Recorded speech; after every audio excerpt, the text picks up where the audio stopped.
Recently, I had an experience of a language bear. While in Kentucky for the Skills USA National Conference, a goal of mine was to collect all the pins from the 50 states and the territories. A pin that I desperately needed was the Puerto Rico pin. While searching all day for this pin, I was starting to kind of lose hope I'd be able to find it. Then, all of a sudden, over on the other side of the buildings, I was able to find someone who was from there. I went up to him and asked him if he wanted to trade pins. But when I asked, he replied saying, I don't speak English. At that moment, my brain froze, and my previous 2 years of Spanish that I had learned, when I needed it the most, it vanished from my brain.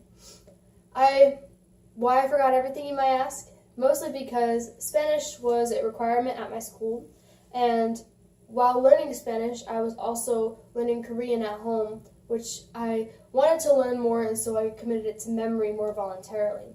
Today I'm going to talk to you about ways you can learn a new language faster and more effectively, so you're able to learn the language you want. I'm going to, for those of you who may want to learn a language, I'll be giving you different tips you can take and different applications you can use so you can learn a language faster and easier. And for those of you who already are Duolingo, I will be showing you different ways you can learn a different language because every language is different. I'm currently learning Korean and have been studying for the past 3 months intensely, and it's a language that I've been really wanting to learn. I have also read and talked with people who have had experience with learning a new language and their experience of learning it faster and more effectively. First, I'm going to be talking to you about applications you can use. There are 3 main applications that is requested by pretty much everyone, which are Babbel, Duolingo, and Memrise.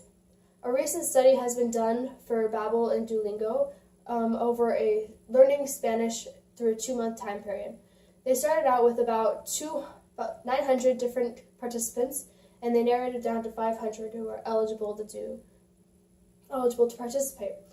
To begin, they started with a placement test made by Brigham Young University to see what semester they'd go into for a college semester class. The average score in the beginning was about 95 points, which would put them into the 101 first semester Spanish class. Next, they were given a full membership to Duolingo or to Babbel, one or the other. They couldn't do both. And they were given 2 months to study as much as they want to study the language. After the 2 months, the average score for Babbel was about 268 points, and the average score for Duolingo was about 240 points. Both would be able to move up to the second semester Spanish class after just 2 months. The major difference between the two is Babbel only required 19 to 23 hours of work, whereas Duolingo required about 26 to 40 hours of work to move up the same level. By the end, 94% said they were happy with the results, and then they were able to get a clear estimate of which application would be better to learn the language. The next one I'm going to share about is Memrise. Memrise is an application that is mostly vocabulary.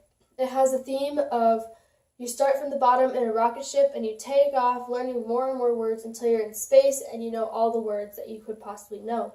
It does regular nouns, adjectives, verbs, and other things like that, but it doesn't teach much grammar. So this application is recommended to be used with Babbel or Duolingo or maybe other applications you may find useful.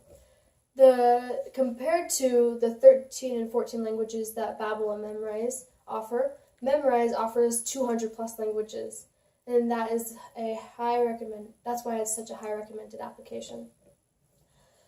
Next, I'm going to be talking to you about classes you can take. There are different types of classes you can take, one being online classes. A resource I can give you is Rosetta Stone. Rosetta Stone is a course on a timeline, and it's very quick learning, and it teaches you the language as well as the grammar that follows with it and different language skills. The next thing you can do is lecture classes. These can be offered at your school that you're going to.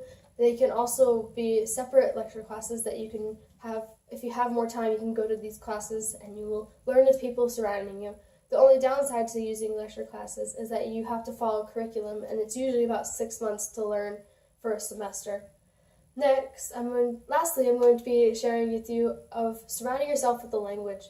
This is a highly recommended thing to do when learning a language. A way you can do this is speak with someone who knows the language or is fluent in it.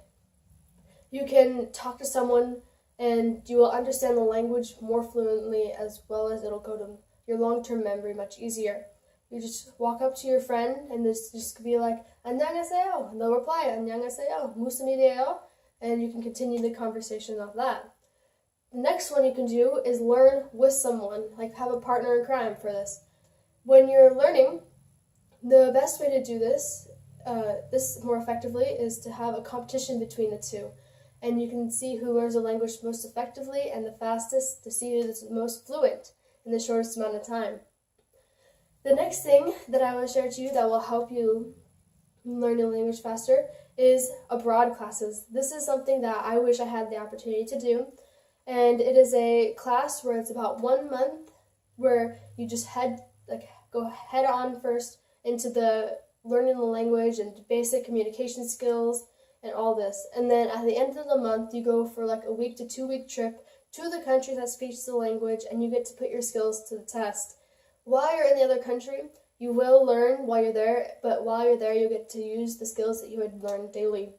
This also puts you in survival mode. Survival mode is where your brain has to think much faster because it's having to survive, not what it's used to being surrounded in. And when it's in survival mode, it can understand the language much better, as well as you'll be able to put more of the language into your long-term memory.